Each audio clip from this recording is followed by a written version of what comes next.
All hail fans of the Mitsubishi Lancer series. So today we're going to take a look at this BM Creations. This is the Lancer 2, and it has exceptionally strong tape there. Okay, let's take a look at this box, nothing there. This is interesting. On the back it says Diecast Masters. But if you look at my history, I've done 2 other reviews, one by BM Creations and the other Diecast Masters. But what's the deal? I mean, is this... I guess maybe the company is called Diecast Masters, right? And so BM Creations is the sub-brand, I guess? It's the line within Diecast Masters? It's a little confusing. And then why does it say Junior? So are they making bigger ones? So, well, I guess you can search for it by many different ways then. But let's get this out of the box. There isn't actually too much to talk about with the real vehicle. So let's actually, I do like these graphics they put in the box. They're very dynamic, and it curves onto the ground as well. So that's cool. The Evo2 first was only available for 2 years. It was available in 1994 and 1995. And like most Evos, they were 2-liter turbocharged all-wheel drive vehicles. And basically this one had a bunch of suspension improvements, and then some minor bodywork tweaks, a larger spoiler, and I guess some wider tires running on these 15-inch OZ 5-spokes. And then this engine was making 250 horsepower. So that's really all there is to talk about. So let's get into this casting here. So the wheels that are on when it comes in the package, those are supposed to be the stock wheels and the stock ride height. This little chip here, if you want to put it back, is for the lowered ride height. But I put these into a different display case. And then these are the second set of wheels. Aren't just appearance, but you know, they lower it and they camber it. So let me see if I can find. If I hold this horizontal, you can see that the wheel isn't vertical. It's actually tilted in for camber. Okay, so I'll pause away later and swap out the wheels. Let's just take a look at the standard version here. Let's see if I can get these wheels straight first. Okay.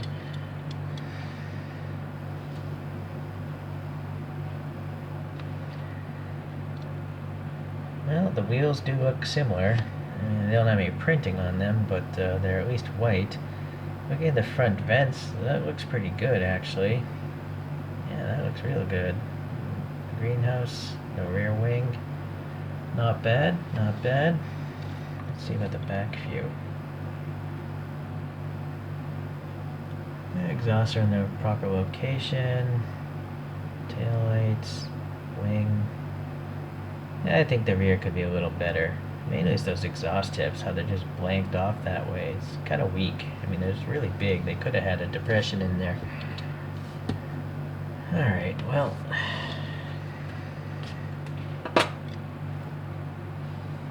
Alright, so this paint, it's a nice metallic gray.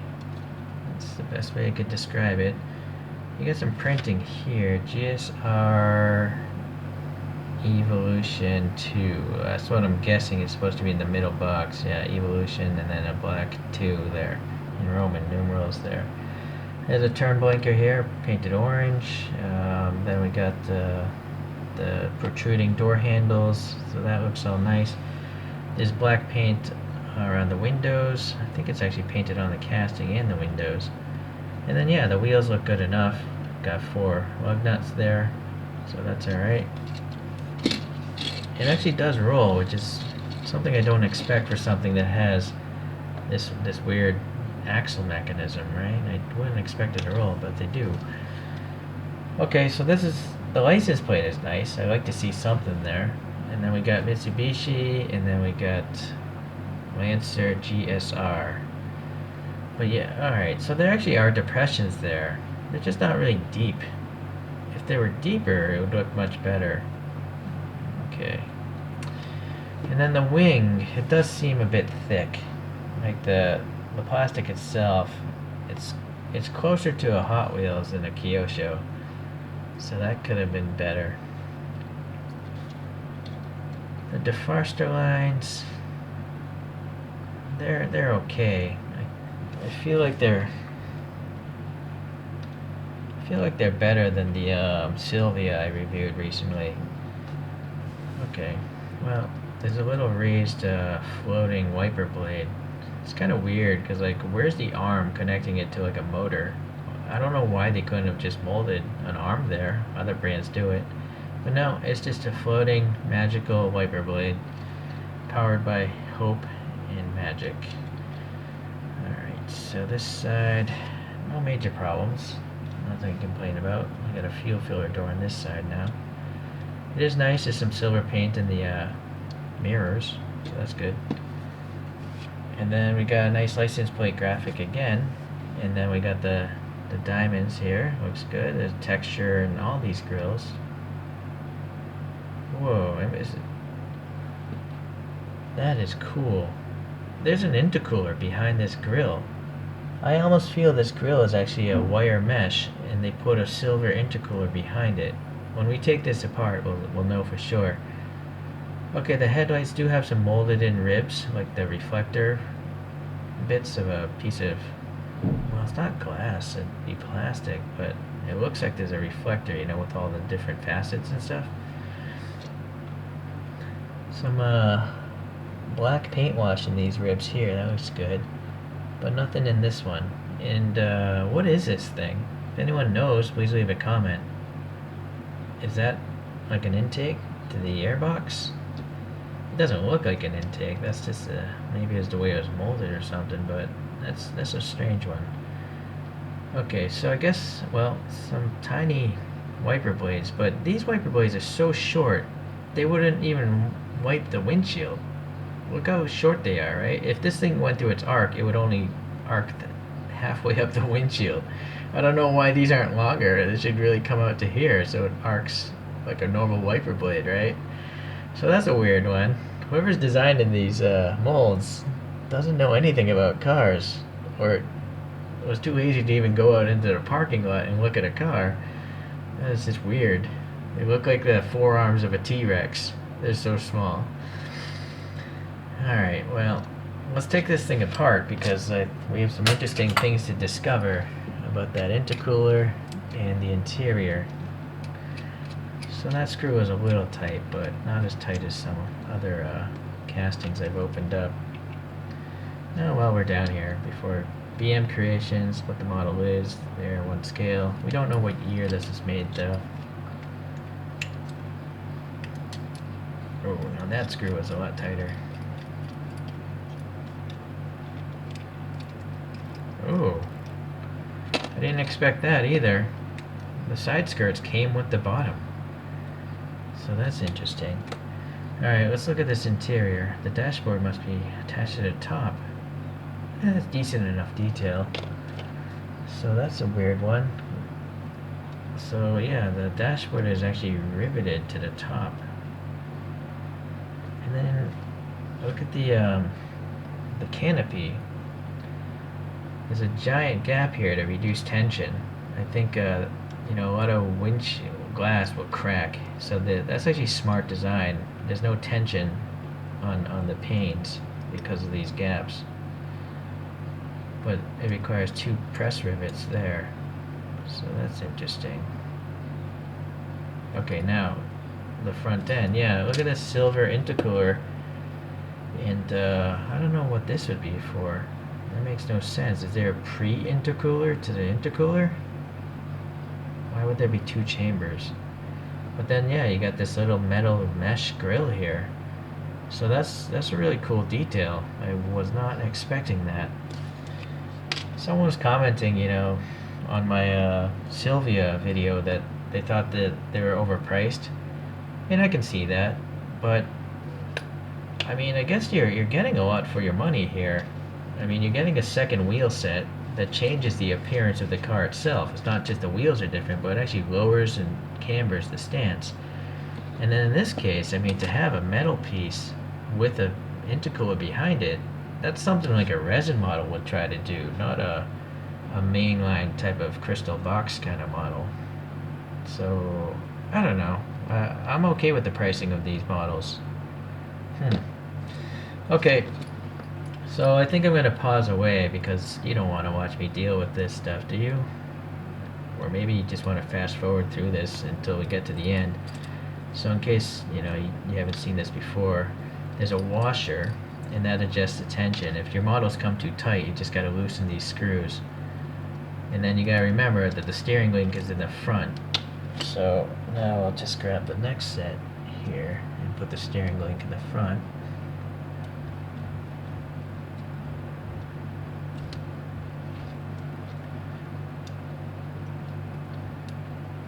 Well, that's interesting. I don't think this washer wants to go back on. Oh, there it is. It was stuck on something. It's like weird. Alright.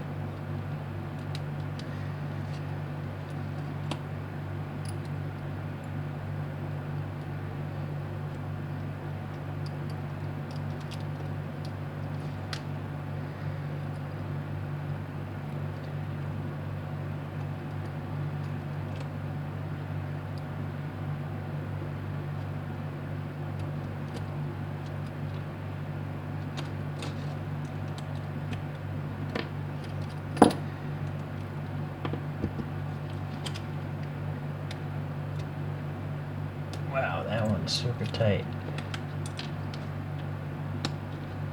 So on these back ones, historically they've been labeled.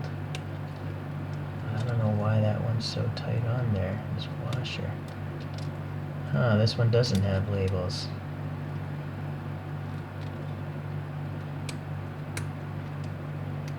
I don't want to break the plastic.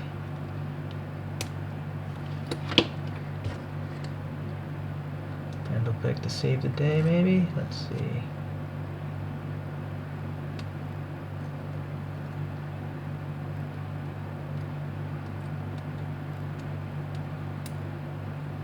So I gotta remember, this came off the tops, the right side, because these are not labeled.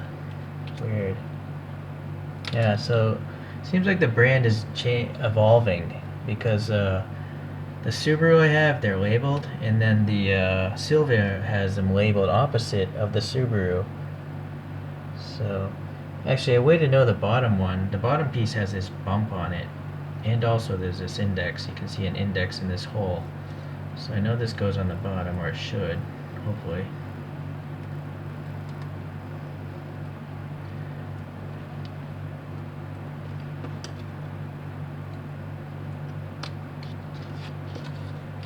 There it is.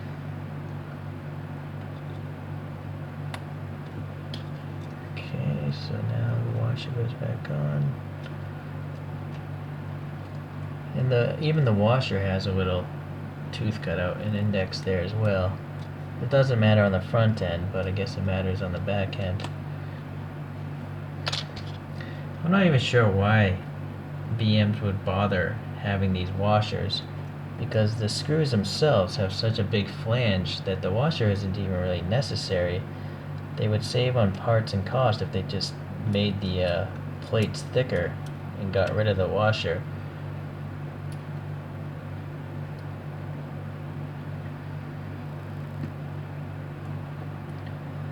These screws, man, I'm just all thumbs here. I cannot get this thing on there.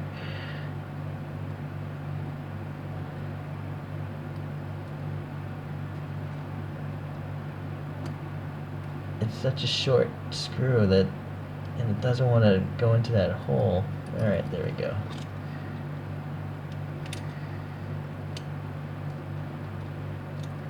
So just light tension. They don't need to be tight. But see, you can see the rear wheels are cambered in a little bit. Hopefully you can see that. Maybe not. Maybe it's not even cambered because the brand is evolving. I think this is one of their early releases. So let's pop this interior back up here.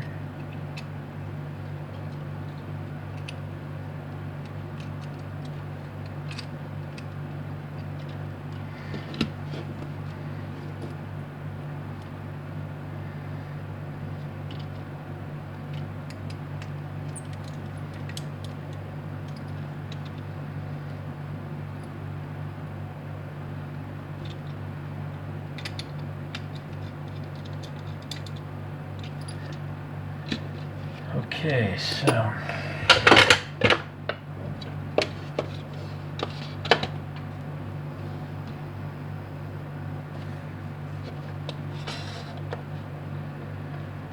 yeah, I can see the rear wheels are, you know, cambered inwards on the top, and the bottoms are definitely not touching the surface. Like now it's touching the surface, right, fully. So, and then yes, you can see the stance here. The tires are sunken under the fender, in the rear at least, whereas before there was definitely a bigger tire to fender gap. The fronts don't really seem to have camber because they have to steer, so that actually makes sense. So that's one of the great things about this brand. You can go for stock ride height and stock wheels, or an aftermarket kit with cut springs and camber adjustments. So I like to stick with the aftermarket ones. I like my cars slammed to the ground. Okay, so that's a nice thing about this brand, why I'm going to continue to buy more of them. But for now, the review part is over.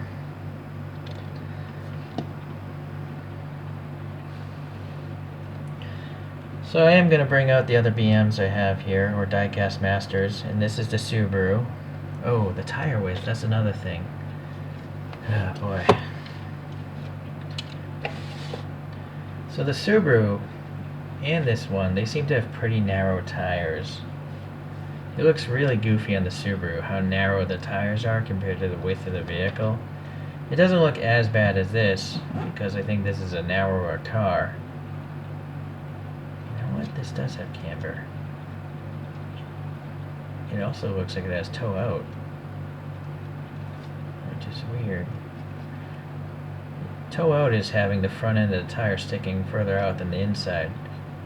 And actually on a drift car, at least my RC drift cars, this is actually good. You want to have 1 degree of toe out. I don't know if that's intentional on their part, because on the Subaru, they're relatively parallel. Interesting. Okay, well, sorry. What I was talking about is the fact that the tires here are rather skinny. They almost might actually be the same molded tires. But on the Silvia, they made improvements. Maybe the Silvia is their latest version. It has normal width tires, or more normal width tires. Again, is that toe out? It is cambered as well, so that's interesting. Alright. Well, let's set up a triple drift scene now that we have 3 of these things.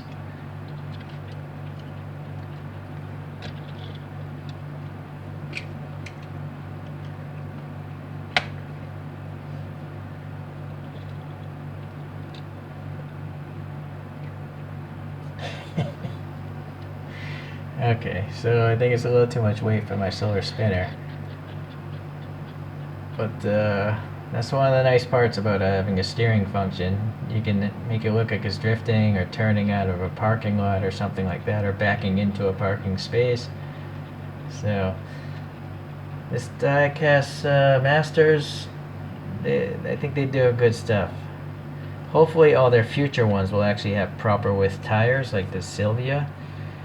I would have to guess maybe this is their very early release. This is a middle release because this one has some labels on the pieces inside, and then this might be their latest release just because the tires look normal. I might be mistaken. I didn't actually research release dates or anything like that, so if you know better, please leave a comment. But I'm liking the fact that all these have stuff printed on the license plates. I'm liking the fact that they all have plastic inserted headlights and taillights. I'm liking silver mirrors.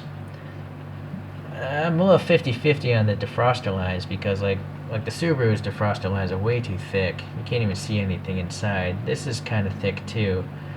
So I don't really care about that. The black interiors also aren't the hottest, but I've noticed here this is a totally black interior, but the Silvia actually has some silver paint inside, so they've been improving. And also the Subaru has printing on the instrument cluster, whereas I didn't see that, or did I? Let's see here. Oh, I am mistaken. I think there actually is printing on that dashboard. Yes. So sorry if I'm going back and forth here. It's not like I get to practice these videos, right? I'm just doing it on the fly. But let me zoom in on this instrument cluster. Alright, look at that, right? That's a pretty good instrument cluster. I like it. So, yeah, that's a detail you're not going to get in a lot of other brands. So I kind of feel that's why I think these models cost as much as they do. They do have a lot of details that a lot of other brands are skipping out on. Now, they're not going to beat Inno64 or Tarmac Works yet. Yet is the key word. I mean, this Sylvia does look like the photograph of the real car. They're all pretty good models. It's just, yeah, the tires on those two really are a big deficiency. Alright then, well anyways, if you like drift cars, or if you like lowered JDM cars, I think you should look up this brand and give it a try. They have a bunch of other castings. I know they have other Evos and a Swift, and I forget the other one, but I'll probably get all of them sooner or later. So hopefully you'll stay tuned until those reviews occur. Thanks for watching.